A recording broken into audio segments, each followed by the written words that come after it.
জামালপুরের বকশীগঞ্জ উপজেলায় আইন শৃঙ্খলা ও চোরাচালান প্রতিরোধ কমিটির সভা অনুষ্ঠিত হয়েছে।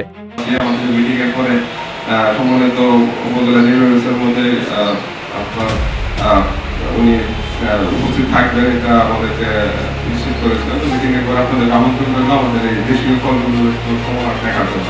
সবাইকে ধন্যবাদ জানিয়ে দুইবার হয়েছে ওই এলাকাটা মনে হয় একটু মাদকাসক্ত মনে বেশি নামাপাড়া যেটা বলে। তো আমার অফিসেও আমি বাউন্ডারি আছে, কিন্তু বাউন্ডারিটা আপনার খুবই সোজা। আজকে আমরা 30 পিস ইয়াবা সহ আপনার এই যে 2জন আসামি পড়ে যাবে। দীর্ঘমেয়াদী ব্যথার বিশ্বমানের চিকিৎসা এখন দেশেই। এফটিএ অনুমোদিত প্রাকৃতিক প্রযুক্তিতে চিকিৎসা দিতে আছেন বিশেষজ্ঞ ডাক্তার মঞ্জুর খোদা। যোগাযোগ popular diagnostic centre, Shantinagar, Dhaka.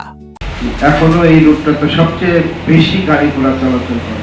আস্তে আস্তে অবস্থা হয়ে গেছে, ওইটা মনে হয় যে গুলিস্তানের মতো একটা অবস্থা হয়ে গেছে। গুলিস্তান যেরকম ভালো কোনো যাত্রী সার্ভিস ওখানে যদি সরকারি ব্যবস্থাপনা।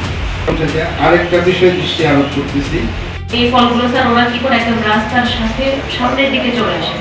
এখানে আমি যখনই স্যার যে জিনিসটা হয় স্যার এই ফলের দোকানগুলো সামনের দিকে চলে আসার জন্য ছোটখাটো বিষয়ে যদি পুলিশকে ইনভলভ করা শুরু করি, সেক্ষেত্রে পুলিশের পক্ষে সবাইকে সেবা দেওয়াটা কঠিন হবে। তারাও মানুষ, তাদেরও সীমাবদ্ধতা রয়েছে এবং তারা সংখ্যায় অত্যন্ত কম। বকশীগঞ্জ উপজেলার এত মানুষের জন্য মাত্র 32 জন পুলিশ সদস্য, এটা কি পর্যাপ্ত? কোনোভাবে সম্ভব নয়। এক বগারচড়ার আছে যে আপনি পুলিশের দিন শেষ। 7000 ফোর্স হয়েছিল আমাদের জামালপুর ক্যাম্পের মাত্র 2 জন।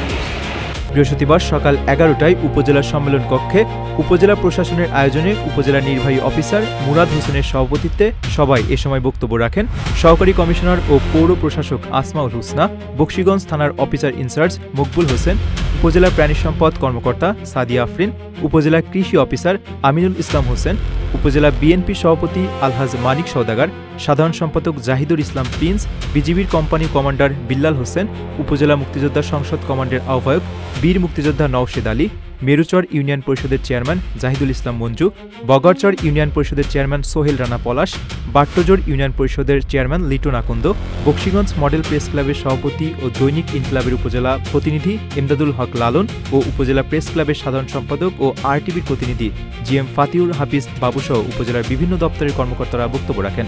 সভায় সীমান্তে পুশিন নিয়ে উত্তেজনা, পৌর শহরে ফুটপাত দখলমুক্ত করা, যানজট নিরসনে উদ্যোগ গ্রহণ করা, বাল্যবিবাহ প্রতিরোধ করা, হাসপাতালে দালাল নির্মূল করা, মাদকের বিরুদ্ধে অভিযান পরিচালনা করা, চুরি ছিনতাই সহ বিভিন্ন বিষয় নিয়ে আলোচনা করা হয়।